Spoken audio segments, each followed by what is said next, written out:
Good morning students. मैं Sonal Meena, assistant professor geography, government college Saipau, Dholpur. जैसा कि आप सभी जानते हैं कि आप सभी को फर्स्ट ईयर से सेकंड ईयर में प्रमोट कर दिया गया है। तो सेकंड ईयर में जो आपका ज्योग्राफी है उसके अंदर जो भी आपका सिलेबस है वो मैंने आपको व्हाट्सएप ग्रुप में शेयर कर दिया है। जो हमारा सिलेबस है उसमें हमारे 2 पेपर हैं। फर्स्ट पेपर है संसाधन भूगोल और सेकंड पेपर है मानव भूगोल। इसके अलावा इसमें प्रायोगिक भूगोल एक थर्ड पोर्शन भी आता है, थर्ड पेपर भी है, जिसके अंदर हम प्रैक्टिकल के बारे में पढ़ते हैं। आज मैं आपको थ्योरी पोर्शन स्टार्ट करा रही हूँ, जिसमें हम सबसे पहले जो हमारा फर्स्ट पेपर है संसाधन भूगोल उसको शुरू करेंगे।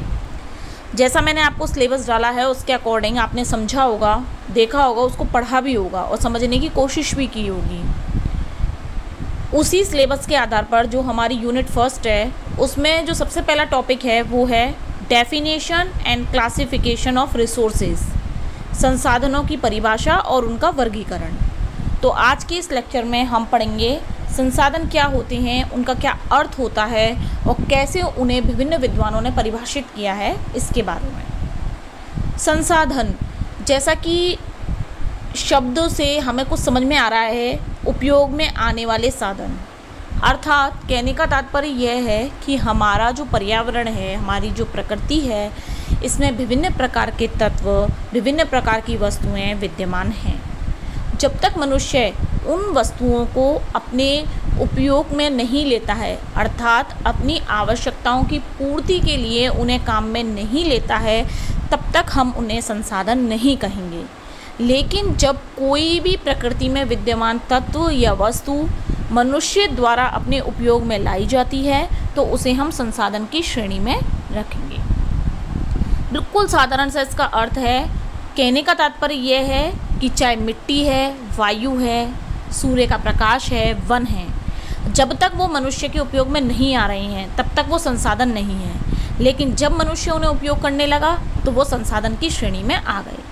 जैसा कि हम सभी जानते हैं, प्राचीन काल से ही मनुष्य ने समय समय पर नए नए आविष्कार किए हैं। जैसे जब आदि मानव रहता था तो वो जंगलों से क्या करता था, कंदमूल फल तोड़ के खाता था।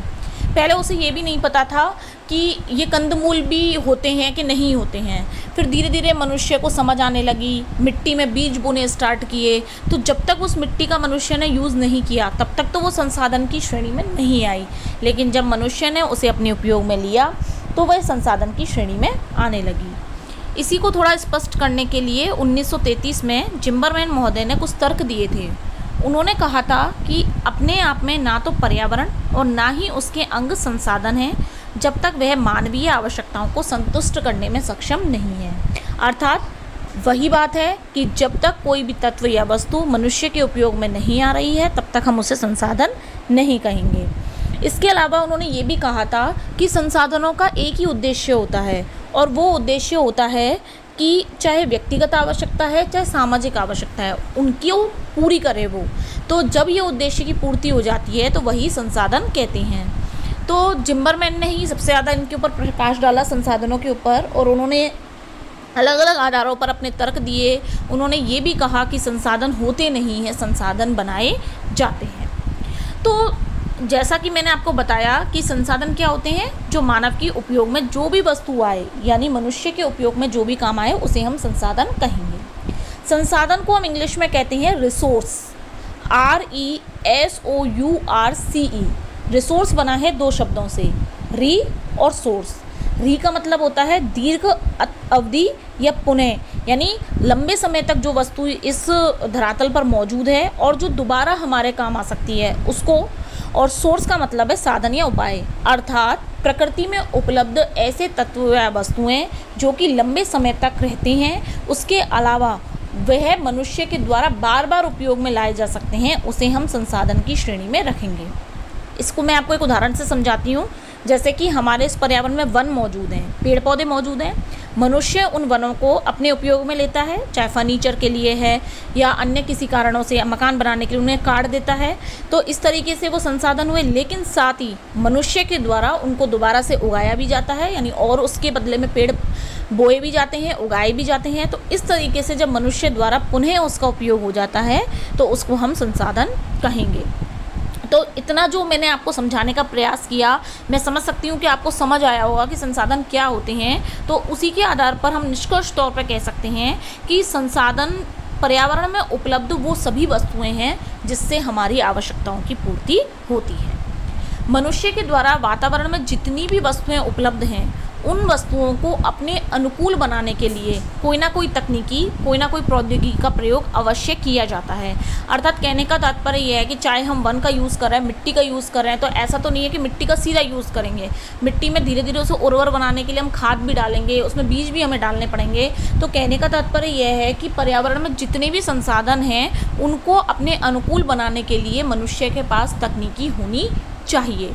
तीसरी चीज़ ये है कि संसाधन वो होते हैं जो कि मनुष्य के लिए बजट फ्रेंडली हों, अर्थात आर्थिक रूप से उन्हें अपने अनुकूल बनाने के लिए मनुष्य को उस पर ज़्यादा पैसे खर्च ना करने पड़ें। इसके अलावा ऐसे संसाधन या ऐसे तत्व जिनको सांस्कृतिक मान्यता प्राप्त है, यानी ऐसी वस्तुएं, उन्हीं को हम संसाधन कहेंगे जिनको सांस्कृतिक रूप से प्रयोग में लाने की मान्यता हमें प्राप्त है। तो इस तरीके से संसाधन का जो अर्थ है वो बिल्कुल सरल और बिल्कुल सामान्य शब्दों में यही हुआ कि हमारे इस धरातल पर, हमारे इस पर्यावरण में, चाहे प्राकृतिक हैं चाहे सांस्कृतिक हैं, वे सभी तत्व जो मनुष्य के उपयोग में आते हैं, जिनका उपयोग मनुष्य अपने करने के लिए तकनीकी विकास करता है, जिस पर मनुष्य का जीवन निर्वाह निर्भर करता है, उन सभी को हम संसाधन की श्रेणी में रखेंगे। अब हम बात करते हैं संसाधन की परिभाषा के बारे में। जैसे कि आपके एग्जाम में भी क्वेश्चन ज़्यादातर पूछा जाता है कि संसाधन का अर्थ स्पष्ट करते हुए उसकी परिभाषा लिखिए। तो परिभाषा में आपको किन्हीं भी विद्वानों के द्वारा जो तथ्य बताए गए हैं या परिभाषित किया गया है उसको लिखना पड़ेगा। तो यहाँ पर हम कुछ इम्पोर्टेंट परिभाषाएं देखते हैं, जिसमें सबसे पहली आती है स्मिथ और फिलिप्स की। उन्होंने कहा है कि भौतिक रूप से संसाधन वातावरण की वे प्रक्रियाएं हैं जो मानव के उपयोग में आती हैं। वही बात आ रही है जो मैं आपको पहले बता चुकी हूँ। इसके बाद सेकंड परिभाषा है जेम्स फिशर। उसमें उन्होंने कहा है कि संसाधन वह कोई भी वस्तु है जो मानवीय आवश्यकताओं और इच्छाओं की पूर्ति करती है। तीसरी आती है जिम्बरमैन की। जिम्बरमैन ने कहा है संसाधन पर्यावरण की वे विशेषताएं हैं जो मनुष्य की आवश्यकताओं की पूर्ति में सक्षम मानी जाती हैं, जैसे ही उसे मानव की आवश्यकताओं और क्षमताओं द्वारा उपयोगिता प्रदान की जाती है। तो इस तरीके से ये जो परिभाषाएं आपको दी गई हैं, इसमें आपको विद्वान का नाम और वो परिभाषा ऐसे की ऐसे याद होनी चाहिए और इसी तरीके से इन्वर्टेड कॉमा में आपको एग्जाम में लिखनी है। तो मैंने आपको जो है वो संसाधन का अर्थ क्लियर किया, उसकी परिभाषाएं क्लियर की। तो कंक्लूजन, निष्कर्ष रूप में हम यही मानेंगे कि संसाधन वही होते हैं जो मनुष्य की आवश्यकताओं की पूर्ति करें। जब तक कोई भी तत्व मनुष्य के उपयोग में नहीं आ रहा है तब तक हम उसे संसाधन की श्रेणी में नहीं रखेंगे। अब बात करते हैं संसाधनों के वर्गीकरण के बारे में, अर्थात इसका क्लासिफिकेशन क्या है। अलग अलग आधारों पर जो है वो संसाधनों को अलग अलग भागों में बांटा गया है, क्योंकि हर संसाधन के प्रयोग का तरीका, हर संसाधन की प्रकृति अलग अलग होती है। तो सबसे पहले हम बात करते हैं उपयोग की सततता के आधार पर, अर्थात किस तरीके से संसाधनों का हम उपयोग कर सकते हैं। उसके आधार पर जो संसाधन हैं उन्हें प्रमुख रूप से 3 भागों में बांटा गया है। सबसे पहले आता है नवीनीकरण योग्य या असमाप्त, यानी कि ऐसे संसाधन जो खत्म नहीं होंगे, जो रिन्यूएबल होते हैं, इंग्लिश में बोलते हैं इसे रिन्यूएबल, इन्हें नव्यकरणीय संसाधन भी कहते हैं। इसमें वो सभी संसाधन आते हैं जिन्हें हम दोबारा से उत्पादित कर सकते हैं। इन्हें उत्पादित करने के लिए भौतिक, रासायनिक, यांत्रिक आदि बहुत सारी क्रियाएं जो है वो अपनाई जाती हैं।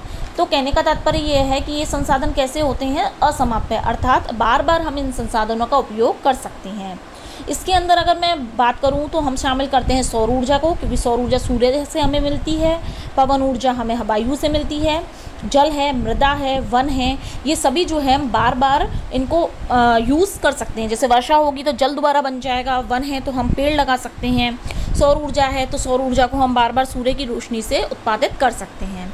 तो नवीनीकरण वो संसाधन हुए जिनको हम बार बार उत्पादित कर सकते हैं। सेकंड आता है नवीनीकरण के अयोग्य या समाप्त, अर्थात इसके अंतर्गत ऐसे संसाधनों को हम शामिल करेंगे जिनका एक बार अगर हमने दोहन कर लिया तो दोबारा हम उन्हें उत्पादित नहीं कर सकते और ना ही पुनः उनकी पूर्ति कर सकते हैं। हमारी इस पृथ्वी पर ये सीमित मात्रा में है और ये हमें प्राकृतिक रूप में उपलब्ध पाए जाते हैं। इसमें हम बात करें तो जैसे कि हमारे खनिज हैं, कोयला है, यूरेनियम, थोरियम, पेट्रोलियम, प्राकृतिक गैस, ये सभी कैसे संसाधन हैं? अनवीनीकरणीय, इन्हें अनव्यकरणीय भी बोलते हैं, यानी एक समय आने पर जब इनका ज़रूरत से ज़्यादा उपयोग होगा तो ये समाप्त हो जाएंगे। तीसरे संसाधन आते हैं चक्रीय संसाधन, जिन्हें हम बोलते हैं रिसाइक्लेबल रिसोर्सेज, अर्थात ऐसे संसाधन जिनको हम बार बार प्रयोग करते हैं तो उनको हम इसमें शामिल करते हैं। जैसे कि लोहा है, लोहे को हम अलग अलग तरह से यूज़ कर सकते हैं। जल है, जल को भी हम विभिन्न समय पर अलग अलग रूपों में यूज़ कर सकते हैं। तो ऐसे संसाधन जो रिसाइकिल के द्वारा बार बार यूज़ किए जाते हैं उनको हम चक्रीय संसाधनों की श्रेणी में रखते हैं। तो इस तरीके से उपयोग के आधार पर संसाधन कितने प्रकार के होते हैं? 3 तरह के होते हैं। सेकंड आते हैं हमारे उत्पत्ति के आधार पर, अर्थात संसाधनों का निर्माण कैसे हुआ है, कैसे वो बने हैं। तो उस आधार पर संसाधनों को 2 भागों में बांटा जाता है। पहले आते हैं अजैविक संसाधन और दूसरे आते हैं जैविक संसाधन। अजैविक संसाधन की बात करें तो इन्हें हम अकार्बनिक संसाधन भी कहते हैं। इनमें जीवन क्रिया नहीं होती और ये नवीनीकरण के योग्य भी नहीं है। एक बार उपयोग में लाने के बाद में ये कैसे हो जाएंगे? समाप्त हो जाएंगे। इसके अंतर्गत अजैविक संसाधनों की हम बात करें तो इसमें आता है लोहा, एल्यूमिनियम है, इसके अलावा हमारे धरातल पर मिट्टी है, खनिज संपदा है, जल संसाधन है। ये सभी क्या है? भौतिक संसाधन है, यानी इनके अंदर जीवन नहीं है। जिनके अंदर जीवन नहीं है उन संसाधनों को हम इसके अंतर्गत शामिल करते हैं। सेकंड आते हैं हमारे जैविक संसाधन। जैविक संसाधन वो होते हैं जो जैव मंडल में अनेक निश्चित जीवन चक्र वाले होते हैं, अर्थात इनके अंदर जीवन मौजूद रहता है। जैसे वन है, पशु पक्षी हैं, वन्य प्रणाली है, छोटे छोटे सूक्ष्म जीव, कीड़े वगैरह जो हमें मिलते हैं, ये सभी जैव संसाधन कहते हैं। जीवाश्मों के कायांतरण से ही कोयले का और खनिज तेल का निर्माण होता है, तो उसको भी हम जैविक संसाधन के अंतर्गत रख सकते हैं। इसके अलावा हम ये देखें तो सीधे सीधे जो इसके अर्थ जो है वो इसके शब्दों से स्पष्ट हो रहा है कि जैविक और अजैविक, यानी जैविक में वो संसाधन आएंगे जो कि जिनमें जीवन मौजूद है, जिनको हम जो है जैव मंडल के अंतर्गत शामिल करते हैं, और अजैविक वो हैं जिनमें जीवन मौजूद नहीं है। फिर उसके बाद आता है नेक्स्ट उद्देश्य के आधार पर, अर्थात कोई भी संसाधन है उसका प्रयोग आप किस उद्देश्य से कर रहे हैं। तो इसमें सबसे पहले आते हैं ऊर्जा संसाधन, यानी ऊर्जा जिनसे हम प्राप्त करते हैं, शक्ति जिससे हम प्राप्त करते हैं, उसे हम इसके अंतर्गत शामिल करते हैं। जिसमें भी 2 तरह के होते हैं। समाप्त में हम शामिल करते हैं लकड़ी, कोयला और खनिज तेल, क्योंकि ये हमारी धरती पर एक कहते हैं सीमित मात्रा में मौजूद हैं और समय आने पर ही समाप्त हो सकते हैं। लकड़ी का मतलब, अब आप कहेंगे कि वन को तो मैडम हम उगा सकते हैं, कि हाँ हम उगा सकते हैं, उगाने के बाद में हम उसको यूज़ कर सकते हैं, लेकिन अगर आपने वन उगाए ही नहीं तो लकड़ी एक जो है वो निश्चित समय तक ही हमारे उपयोग में आएगी, फिर ये ख़त्म होने लग जाएगी। असमाप्त के अंतर्गत बात करें तो इसमें आती है वायु है, जल है, ऊर्जा है, ये जो है वो असमाप्त संसाधन के अंतर्गत शामिल किए जाते हैं। इसके बाद जो दूसरा आता है उद्देश्य के आधार पर, वो है कच्चा माल। कच्चे माल का प्रयोग आप जानते हैं उद्योग धंधों में किया जाता है। किसी भी वस्तु को कच्चे माल के द्वारा ही बनाया जाएगा। मान के चलिए कपड़ा बन रहा है तो कपड़े के लिए पहले सूत चाहिए, और सूत किससे बनेगा? कपास से। तो कपास क्या हो गया? कच्चा माल हो गया। तो इसके अंतर्गत आते हैं कच्चे माल में सबसे पहले खनिज। तो खनिज में आता है लोहा, तांबा, शीशा, जस्ता, बॉक्साइड, ये सभी तत्व जो हैं कच्चे माल के रूप में प्रयोग होते हैं, और इनके माध्यम से फिर जो है कोई भी अन्य वस्तु या कोई भी अन्य पदार्थ का निर्माण किया जाता है। वनस्पति के अंतर्गत हम बात करें तो इसमें कच्चे माल में आते हैं लकड़ी और प्राकृतिक शैल वगैरह, जो कि प्राकृतिक संसाधनों के अंतर्गत हैं। और कृषिगत, यानी हम वह कच्चा माल जिसे हम कृषि के माध्यम से प्राप्त करते हैं उसे हम इसके अंतर्गत शामिल करते हैं, जैसे कि रबड़ है, गन्ना, कपास, घास आदि।